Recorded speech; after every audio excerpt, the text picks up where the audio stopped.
Matthew Otico from BTPTED 3P. So I'm going to demonstrate the standard measurement of dry and liquid ingredients po. So we have here our sugar, flour, and measuring alternative measurement material.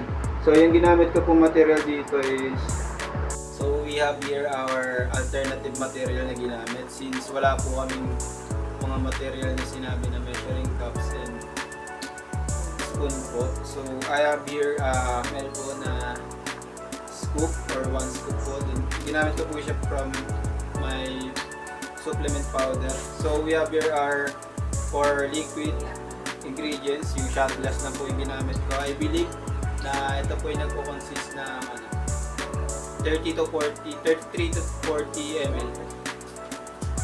So to measure po our dry ingredients, sanayin po natin yung ating flour. So ganito po yung pag-measure po ng flour natin. So pupunuin po natin siya, tapos sana po tayo ng straight material. So yung ginamit ko po dito is knife. Scrape lang po natin yung excess niya sa taas.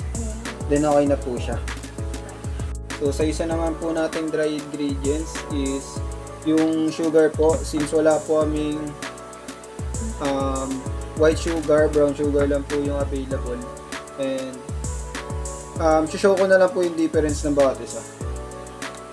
So sa brown sugar po, kunyari po, ito brown sugar po siya. I-dip in lang po natin siya hanggang sa mag-pack up po yung sugar sa loob ng measuring tool na ginagamit. Tapos okay na po siya. Pag nilapag po natin siya, dapat magbobo po siya ng gantong shape. Parang sa kung ano itsura ng ginamit na tools. So yun. So expect naman po natin na kunyari is white sugar siya. Kunyari white sugar po siya. So same procedure lang po sa ginamit nating flour. I-scrape lang po natin siya.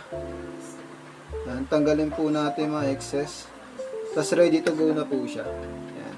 Hindi na po siya magpo-form ng kasi hindi naman po natin siya dinihin katulad ng brown sugar. So yun po.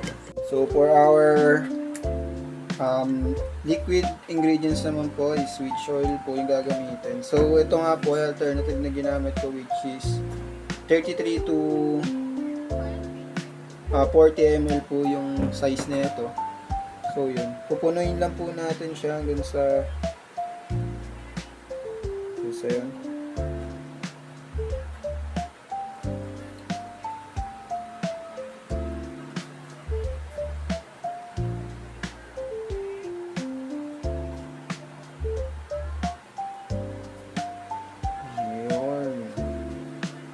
So yun po, dapat po sakto din sa dulo ng nung measuring cups or tools na ginagamit po natin to measure the liquid ingredients po. Yun po. Thank you po.